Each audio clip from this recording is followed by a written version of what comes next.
This is called heated up White Russian. Now, your normal White Russian is vodka, Kahlua, and cream.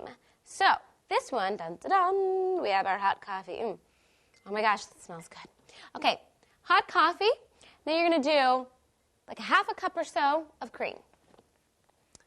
So, let's see, it's about a half a cup. I'm going to eyeball it. Now we're going to do about an ounce of vodka. On in it goes. And an ounce of Kahlua.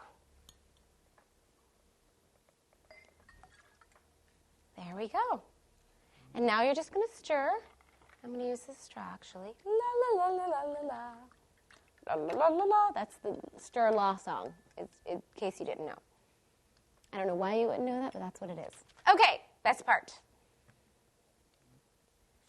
Whipped cream. Yay!